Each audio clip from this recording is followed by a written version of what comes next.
Hey guys, we're once again seeing reports that the Trump administration is pushing food boxes as an alternative to the Commodity Supplemental Food Program for seniors, possibly even the SNAP program and other USDA food assistance programs. Now, I know a lot of you have strong feelings about this when we've talked about it in the past, so I want to make sure that you know what's going on and how it could affect you. So, Trump's budget proposal once again includes these food boxes. And as I'll show you in a minute, this is something that's been proposed again and again and again since the first Trump administration. However, instead of the way they were doing it before, now they are specifically targeting the Commodity Supplemental Food Program. Right now, the CSFP provides monthly food boxes for low income seniors. Those boxes typically include non perishable items like canned vegetables, lean protein, pasta, that sort of thing. Now, under this new proposal, seniors would instead receive what they're calling a Make America Healthy Again food box that includes products sourced directly from farmers. But as I'm going to show you throughout this presentation, they've tried that before and it was a disaster. And it's not just the Commodity Supplemental Food Program at risk either. The USDA told CBS that these boxes could eventually be rolled out to either supplant or complement current USDA programs.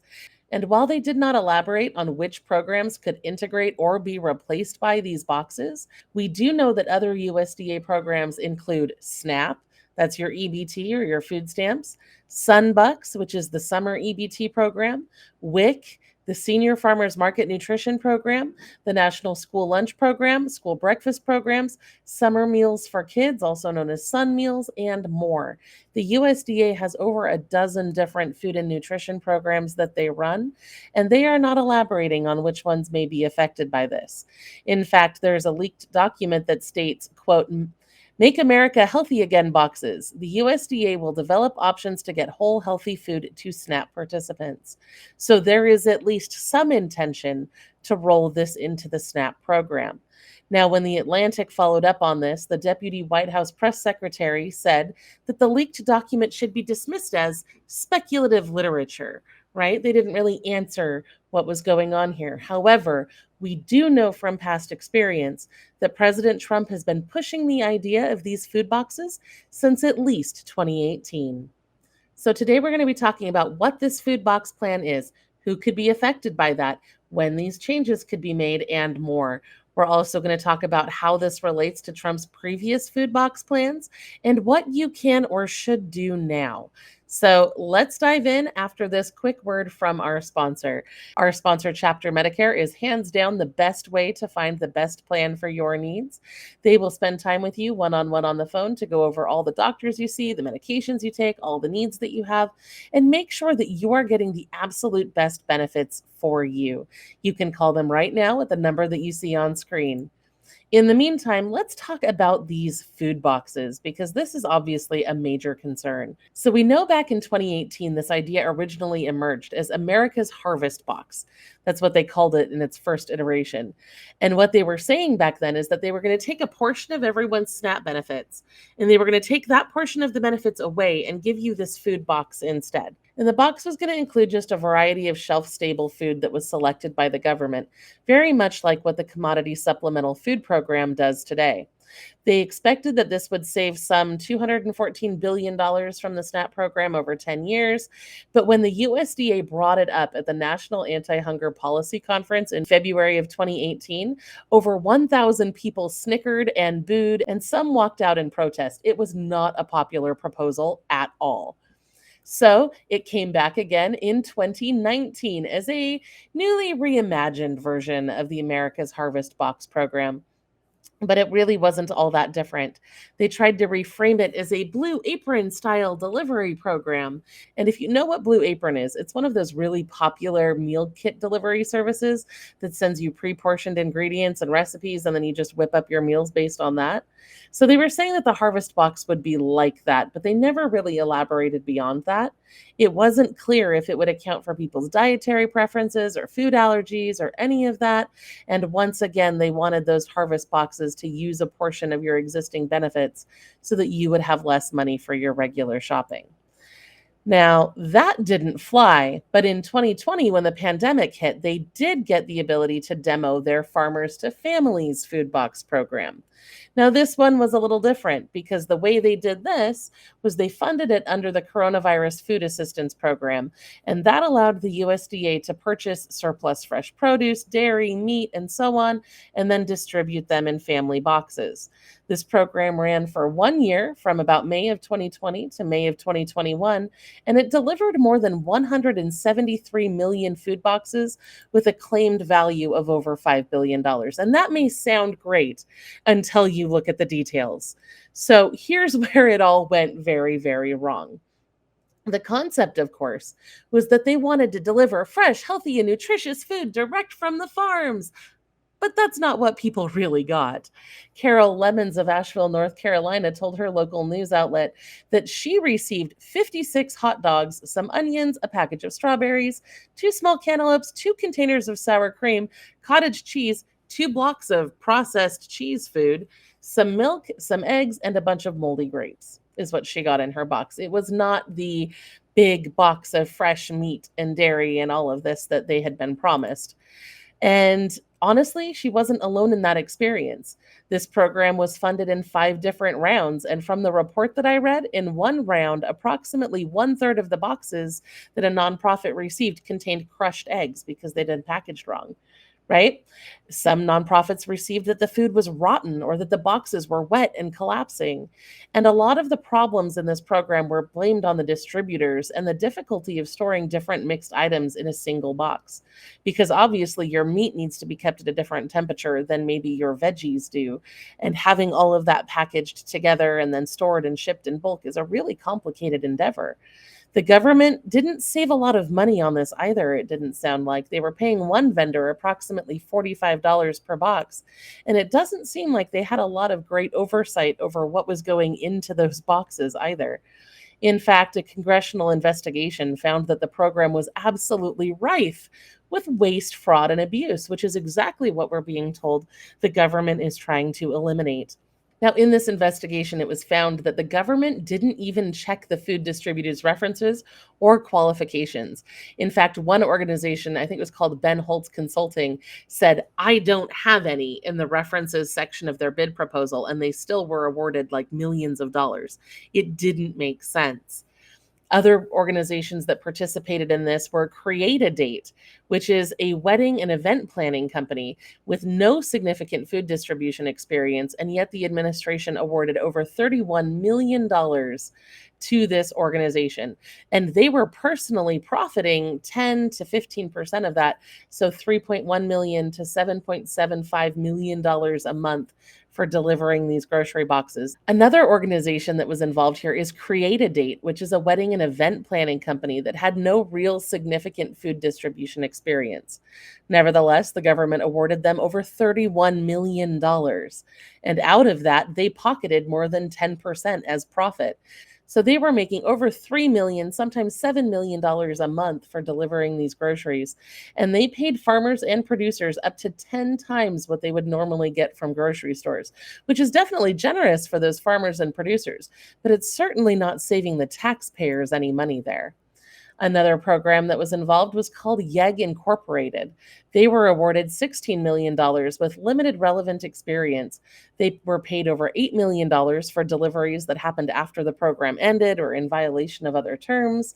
The congressional committee found that over $1.3 million was paid for deliveries that didn't have adequate documentation. And then when they went to try to track them down, they found that some of those deliveries were just never made and the food wasn't even traceable. You can see there's some other issues there on screen with this organization, but I don't want to bore you with getting into all of those details. Ultimately, this created a lot of food waste and issues for the nonprofits involved. One food bank received 2,500 more gallons of milk from YEG than they were supposed to get, and they didn't know what to do because it was going to go to waste, and they didn't want it to go to waste. So they ended up shelling out insane amounts of money out of pocket to cover that refrigeration expense, and the director of that nonprofit said, quote, "This whole thing was a disaster." Now, some nonprofits said the food they received was at unsafe temperatures. Some reported never receiving it all. It was a bit of a dumpster fire of a program, and the Biden administration ultimately ended it in 2021. Now, of course, after that, we haven't heard a lot about food boxes, but the Trump administration is back, and now that proposal is back again in the form of the Make America Healthy Again food box. And that's what we're going to be talking about today because I've started seeing reports surface of this proposal. In fact, you'll see some screenshots here on screen of the recent news reports I reviewed in preparation of this video. Now, once again, we're being told that these food boxes are supposed to be filled with products sourced directly from farmers. And that sounds familiar, but it didn't work out very well last time. Nevertheless, the Trump budget proposal says, quote, unlike the current approach using food banks, which provide those in need with shelf-stable foods that are high in sodium and other harmful ingredients, these boxes would be filled with commodities sourced from domestic farmers and given directly to American households. So basically, it's the same concept, and it's not clear what, if anything, would be improved since the Farmers to Families program. And if you think that's just my assumption, I would like to point you to this because the USDA has clearly connected the two programs over and over again when they're talking about it. The USDA claims that this program is going to offer two main benefits. They said it's going to offer more wholesome foods, similar to the Farmers to Families food box, which, if you recall, once sent somebody 56 hot dogs. But anyway, it also claims that the benefit will remove the administrative middlemen from the distribution of food as well. Now, the USDA has, like I said, repeatedly compared these two programs, and that other program cost at least $3 billion over a single year and had all sorts of issues. So that is definitely concerning. Now, of course, I don't want to be overly critical here. There are some definite benefits that could be achieved through a program like this if it was done correctly. We do know that only about 10% of US adults are estimated to hit their daily recommended portion of vegetables. And we've seen other programs, especially like food prescription programs, have great results when they deliver healthy meal kits to people with certain conditions like diabetes. We also know that price is a chief complaint among low income Americans when they explain the reasons why they don't buy healthier food. It's just so expensive. And of course, there are definitely some advocates and even recipients who complain about the high salt content that is often found in the canned goods or the processed foods that are currently available in the Commodity Supplemental Food Program. Now, that being said, there are a lot of reasons to be skeptical of this. Stuart Haniff, who is the executive director of Hunger Free Pennsylvania, said, if the Make America Healthy Again boxes are anything like what the administration did before, it'll be frightening.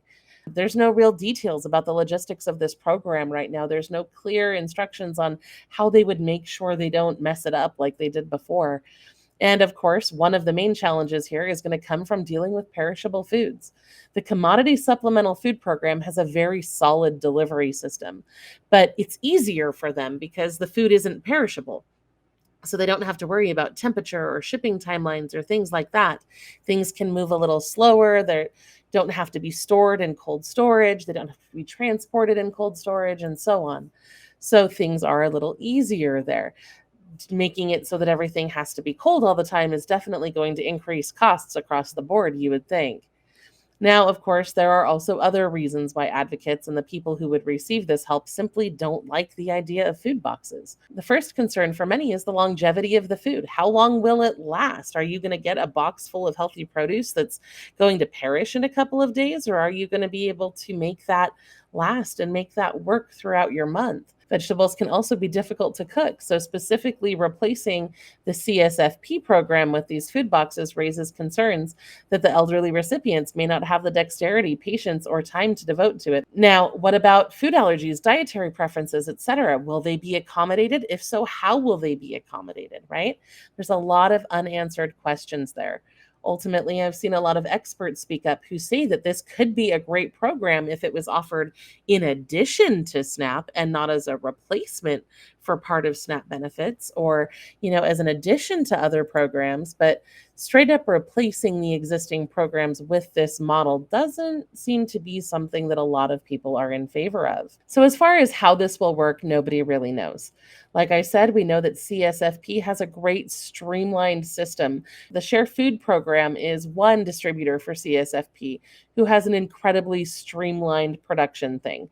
They gather the food, they box it, and in the 4 hours per week that they're distributing, Share handles a greater number of delivery orders than any other store or restaurant in the world on the DoorDash app. And that's a statement from DoorDash executives. So you can see the scale of this just in one city where it's working. But the executive director of the Share Food Program clarified that when it comes to these new food boxes, they have no details on how that is supposed to work. Ultimately, the government would need to partner with companies that can ship perishables to remote areas of the country. And with all the need for cold storage and things, it would get very complicated and I would assume very costly very quickly. So now let's talk about who would be affected by this. We know that first they intend to replace the Commodity Supplemental Food Program with these food boxes. That's where they're going to start. There are about 730,000 low-income seniors nationwide who participate in that program. You have to be age 60 or older to be able to get those food boxes. Now, of course, they are already talking about wrapping that up into other USDA programs like SNAP as well. So there could be more people affected by this than you might expect. That being said, there are a ton of things we don't have answers to. And one of those things is timelines, implementation, and who's going to be affected. We also don't know what about homebound seniors? What about rural areas? What about areas where deliveries are often stolen or insecure? What happens if a box is spoiled or unusable? You can't exactly drop off a box of cold food for an indefinite amount of time, right? Will there be a customer service line, replacement policies, appeal processes? How much would all of this cost? There's a lot of unanswered questions. But what we do know is that right now it is not a done deal. This is a budget proposal item, which is basically a wish list for the administration, and it's not certain if this will happen yet. So I would encourage you to reach out to your lawmakers and your elected officials to voice your concerns about these food boxes. You can see the steps there on screen. I also screenshotted the website for you so that you could see kind of what you should be looking at. I would encourage you to go to that website, find your elected officials, and reach out to them and let them know how you feel about this and why. Being specific about your why can make a really big difference, and it can help them think things through in a way that maybe they hadn't before. And of course, it's also important to share this information with others to raise awareness. I would encourage you to share this video with at least 3 other people that you know that may be affected by this, because it's really important that we get the word out so people aren't blindsided by these changes that they are trying to make with these programs. Now, I will be back tomorrow with more ways that you can save money and get free stuff. I'll see you there.